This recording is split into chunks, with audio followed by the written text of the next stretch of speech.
आप देख रहे हैं दैनिक समाचार पत्र भद्रावती टाइम्स से सह संपादक अशोक श्रीवास्तव दतिया। भद्रावती टाइम्स की विशेष खबर।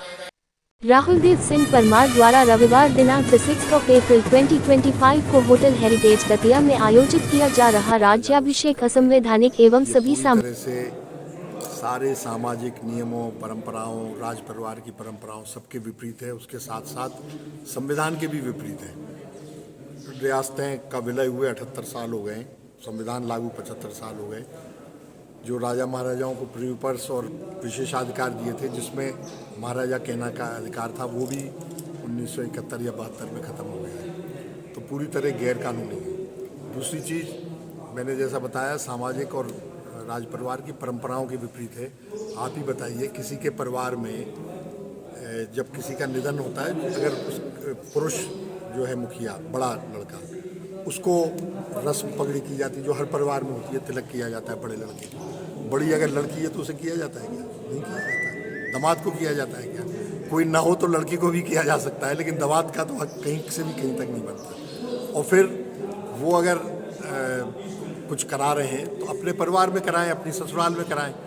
वो राव राजा जसवंत सिंह की लाइन है।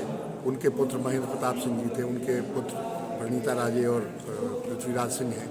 तो उस परिवार में वो ले लें, कुछ भी लेना हो, राव राजा का टाइटल लेना हो या उनकी संपत्ति लेनी हो, तो वहाँ लड़ें, वहाँ घोषित करें अपने आप को। दतिया का महाराजा कैसे घोषित कर सकते? मैंने आपको बताया, महाराज गोविंद सिंह जी ने रियासत काल के टाइम पे उनके 2 पुत्र थे।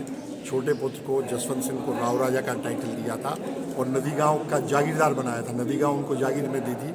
नदी गांव का किला, बम्बई में 2 कोठियाँ, दतिया में तमाम संपत्ति, गाँव में तमाम कृषि भूमि, झांसी में 1 कोठी, ये सब बहुत संपत्ति उनको दी थी। और सोना चांदी, हीरे जवाहरात भी पर्याप्त दे दिए थे उनको, क्योंकि उनको मालूम थी परंपरा कि मेरे बाद मेरे ज्येष्ठ पुत्र को राज तिलक होगा, वो गद्दी पे बैठेगा और सारी संपत्ति का वो मालिक होगा। ज्येष्ठाधिकार का नियम राज परिवारों में चलता है, ज्येष्ठ पुत्र को पूरा मिलता है। तो वो जानते थे, इसलिए उन्होंने कर दिया था। और फिर महाराजा बलवंत सिंह को राज तिलक हुआ, उसके बाद उनके पुत्र मेरे पिता कृष्ण सिंह जी को हुआ, उसके बाद मेरे बड़े भाई राजेंद्र सिंह को हुआ, उसके बाद मेरे भतीजे अरुणादित्य को हुआ।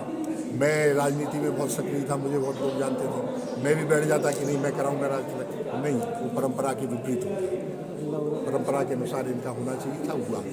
रियासतें नहीं है, न हम कोई दतिया रियासत के महाराजा कह रहे, हमको तो केवल उत्तराधिकार के रूप में पगड़ी रस्म हुई है और इनको प्रेम से आम लोग महाराजा कहते हैं, क्योंकि राज परिवार की मुखिया हैं, वो एक अलग बात है। और जो कार्यक्रम जो हुए महाराजा बलवंत सिंह के बाद राज तिलक के, वो सब घर के अंदर हुए।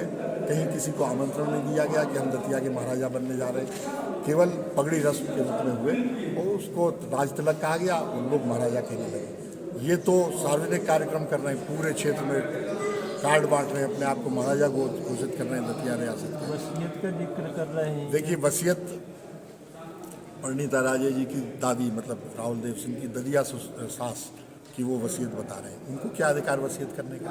अपनी संपत्ति की वसीयत वो कर सकती हैं, कोई टाइटल की वसीयत थोड़ी कर सकती है। या अपने उनके पति के का टाइटल राव राजा का था, जो बाद में उनके पुत्र को मिला, उनके पौत्र को मिला, उस टाइटल के लिए कह सकती हैं कि नहीं, पुत्र के बजाय दामाद को दे दो। तो इसलिए वो पहली बात तो वो वसीयत अधिकार शून्य है, उनको अधिकार नहीं था। दूसरी चीज़, मैं गारंटी से कहता हूँ कि वो वसीयत कूट रचित है, क्योंकि स्वर्गीय पद्मा कुमारी जी राहुलदेव सिंह जी और प्रणीता राजे जी से भयंकर नाराज रहती थी। वो पुराने जमाने की वो महिला थी, उनको कतई पसंद नहीं था जो जो ये हरकतें करते थे, इसलिए वसीयत कूट रचित है। एक कूट रचित वसीयत इनने और एक केस में प्रस्तुत की थी, जो सावित्री सिंह जी और पृथ्वीराज सिंह के बीच में कोई संपत्ति का चल रहा था।